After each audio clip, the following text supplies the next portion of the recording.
Dear students, today we shall study about first chapter.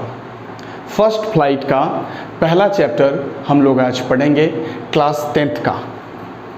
तो first flight का पहला chapter है a letter to God. A letter to God, जरा समझिए इसको। Right, a letter to God का मतलब क्या है? एक पत्र भगवान के नाम, एक पत्र जो है वो भगवान के नाम लिखा गया है, गॉड के पास लिखा गया है।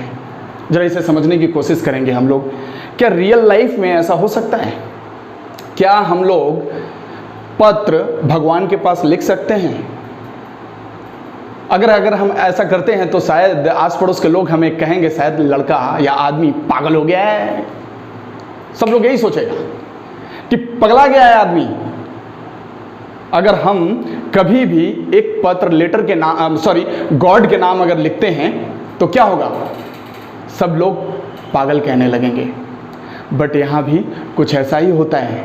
इस चैप्टर में भी हम लोग देखेंगे कि एक आदमी किस तरह से एक पत्र भगवान के नाम लिखता है। किस लिए लिखता है? क्योंकि उसे भगवान में अटूट विश्वास है ना। अटूट विश्वास है, असीम विश्वास है, ट्रस्ट इन गॉड। राइट, हर कोई व्यक्ति, हर एक मजहब का आदमी अपने अपने ईश्वर को, अपने अपने खुदा को, अपने अपने वाहे गुरु को, है ना, क्राइस्ट को भरोसा करता है। इसमें भी वैसा ही कुछ है। चलो पढ़ते हैं, जानेंगे ये कहानी किस पर आधारित है। पहले हमें जानना है a letter to God written by Gregorio Lopez y Fuentes. ठीक है, मतलब G.L. फुएंटेस ने इनको लिखा है। तो जानने की कोशिश करते हैं, इस चैप्टर में चलते हैं। Okay, the house the only one in the entire valley set on the crest of a low hill. मतलब एक घर है जो पूरे एंटायर वैली में है ना, संपूर्ण घाटी में एक ही घर है। और वो घर जो है कहाँ पर स्थित है? छोटे से पहाड़ क्षेत्र में स्थित है। ठीक है, पठार या पहाड़ क्षेत्र में वो स्थित है। From this height one could see the river and the field of ripe corn dotted with the flowers that always promised a good harvest. जिस जगह से कोई भी आदमी आसानी से नदी और पके हुए फसलों को देख सकता है, उस जगह से कोई भी व्यक्ति आसानी से पके हुए फसलों को देख सकता है, खेतों को देख सकता है, और न जाने कितने सारे फूल हैं खिले हुए, बाग बगीचे नजर आते हैं दूर दूर में, उसे भी आसानी से देखा जा सकता है। The only thing the earth needed was a downpour और एट लीस्ट अ शॉवर। बस केवल एक चीज की कमी थी। कमी क्या थी? बारिश की। थोड़ी सी बारिश हो जाती, क्योंकि खेती हुई थी, अब सिंचाई की जरूरत थी। सिंचाई होगी तो फसल अच्छे होंगे।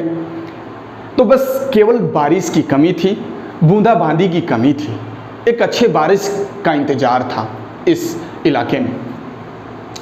Through out the morning Lanco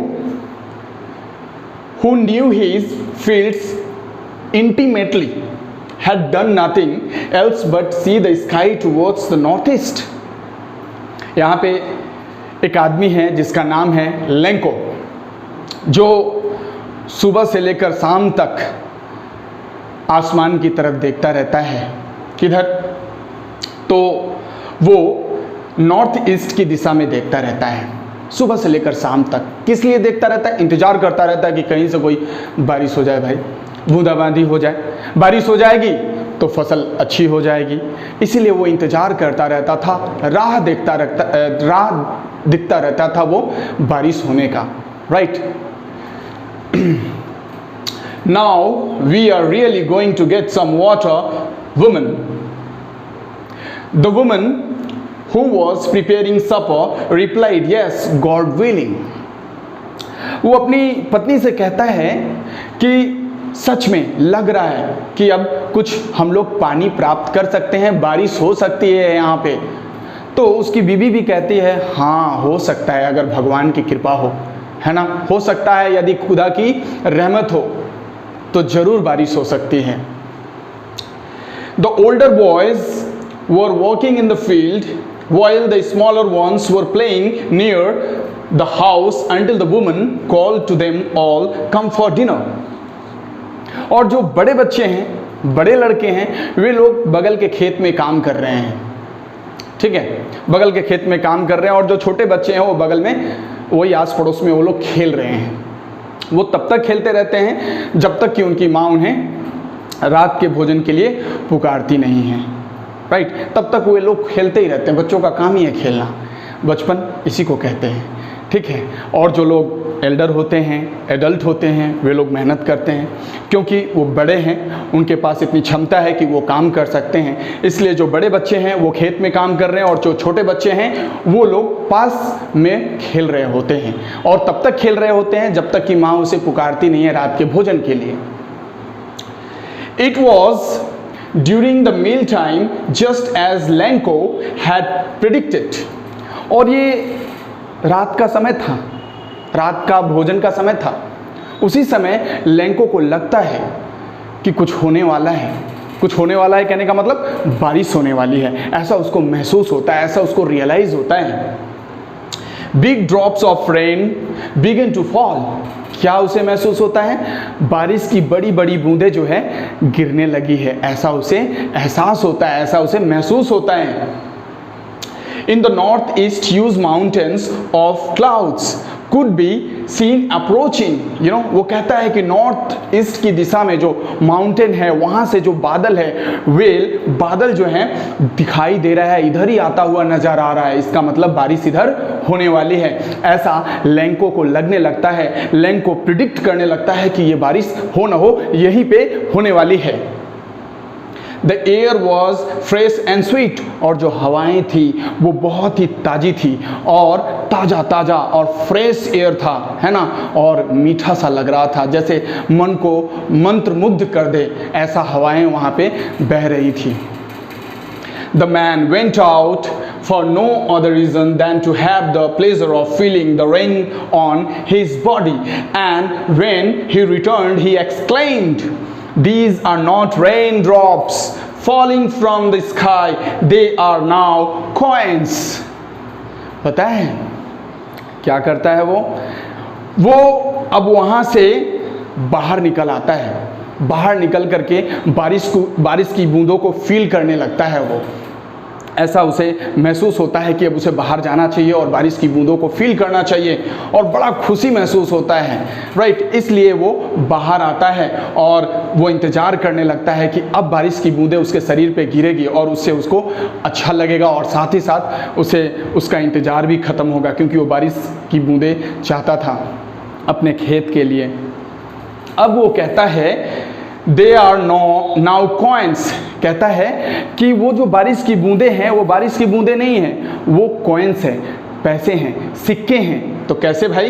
the big drops are 10 cent pieces and the little ones are 5 cents.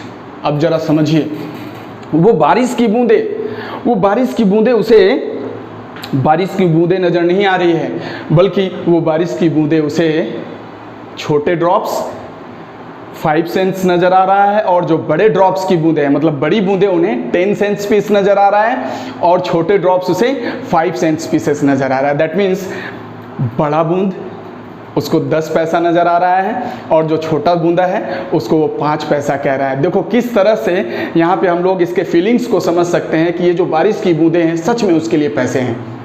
क्यों?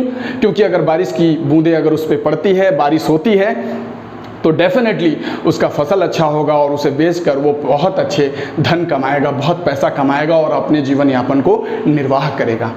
इस तरह से इस पार्ट तक हम लोग अभी इसको समाप्त करते हैं, और मैं आशा करता हूं कि आप सभी लोग इस टॉपिक को अच्छी तरह से समझ चुके होंगे।